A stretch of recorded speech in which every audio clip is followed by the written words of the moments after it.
Assalamualaikum warahmatullahi wabarakatuh. Perkenalkan, nama saya Muhammad Najwa Nawaf dengan NIM 6670250116. Di sini saya akan mereview jurnal yang berjudul Aktivisme Politik Kaum Perempuan dalam Partai Politik, Studi Fenomenologi pada Politisi Perempuan di Banten. Jurnal ini ditulis oleh Bung Bima Sanmerudin SSMA dan Pak Bayu Nur Rahman. Jadi ada fakta menarik dalam jurnal ini, yaitu tentang Undang-Undang Nomor 10 Tahun 2008 yang mewajibkan partai politik itu menyertakan minimal 30% keterwakilan perempuan. Namun realitanya di DPRD Provinsi Banten itu cuma sekitar 17,65%. Dalam arti lain itu hanya 15 dari 83 anggota legislatif perempuan. Lebih parah lagi, kehadiran partai perempuan di parpol itu seolah-olah itu dihadirkan hanya untuk dihadirkan, tidak diharapkan. Mereka itu hanya jadi pelengkap kuota simbol administratif, dan menggugurkan kewajiban partai. Padahal seharusnya eksistensi perempuan itu untuk mewujudkan kebijakan yang pro terhadap perempuan. Kenapa seperti ini? Karena budaya patriarki di Banten itu masih sangat kuat.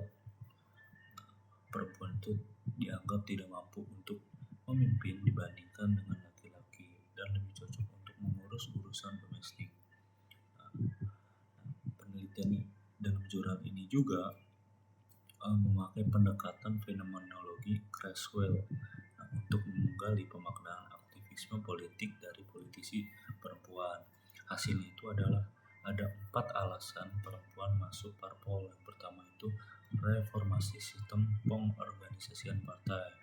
Mereka itu ingin mengubah tatanan sosial lewat kebijakan publik yang mengakomodasi kepentingan masyarakat luas, terutama perempuan. Yang kedua itu aktualisasi diri yang representatif kaum perempuan. Banyak permasalahan perempuan yang hanya bisa dipahami oleh perempuan itu sendiri, seperti keselamatan ibu saat melahirkan. Politisi diharapkan mampu mendorong percepatan jaminan persalinan. Lalu yang ketiga adalah keberdayaan sebagai politisi perempuan, yaitu mereka ingin membuktikan bahwa perempuan itu setara dengan laki-laki dalam dunia politik. Lalu yang keempat adalah memberi warna atas praktik politik, yaitu politisi perempuan itu lebih peka terhadap kebutuhan kaum perempuan dan menggunakan pendekatan yang membawa aktivitas perempuan ke arah yang lebih berdaya. Tapi aktivisme ini terhambat karena keterwakilan perempuan di eksekutif Banten itu dibilang bagus. 3 dari 8 kabupaten kota dipimpin itu oleh bupati perempuan, namun di legislatif itu masih jauh di bawah 30%. Lalu selanjutnya itu adalah perbandingan dengan 5 jurnal.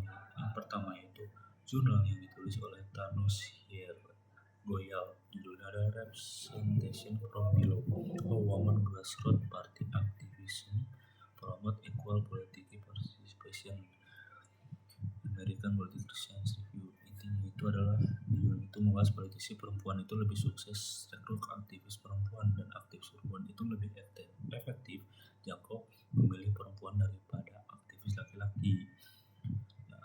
Lalu yang kedua adalah jurnal yang ditulis oleh Sherry Kunovich dan Pamela Paxton, judulnya adalah Pathway to Power: The Role of Political Party in Women National Political Representation. Jurnal ini itu membahas partai politik sebagai gatekeeper yang menentukan apakah perempuan itu bisa maju atau tidak. Posisi perempuan di elit partai itu hanya menghasilkan keuntungan elektoral di sistem proporsional. Ini menjelaskan seperti di jurnal Bung Ebi bahwa kenapa di Banten perempuan itu masih sulit meski sistem proporsional, karena elit partai itu didominasi oleh laki-laki yang patriarki. Yang ketiga adalah jurnal yang ditulis oleh Kitty Pick, judulnya itu Women Leadership and Power.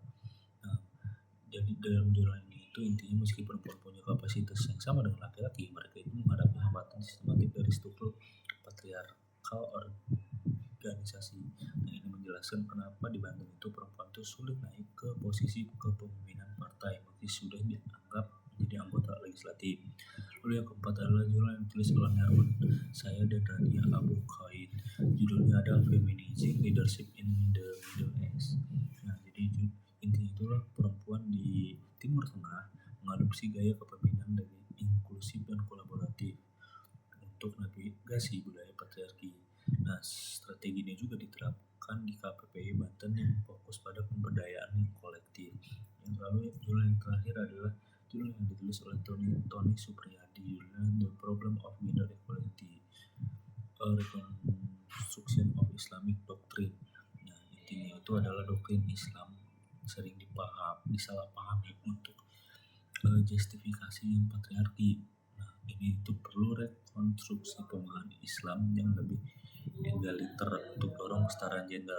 Nah, ini itu sangat relevan untuk Banten yang mayoritas penduduknya itu muslim. Jadi kesimpulannya adalah politisi perempuan di Banten itu memaknai aktivisme politik sebagai upaya memberi perubahan kualitas hidup perempuan dan berupaya untuk mendobrak patriarki. Jadi cukup sekian review jurnal yang saya buat. Mohon maaf bila ada kesalahan atau kekurangan. Wassalamualaikum warahmatullahi wabarakatuh. Terima kasih.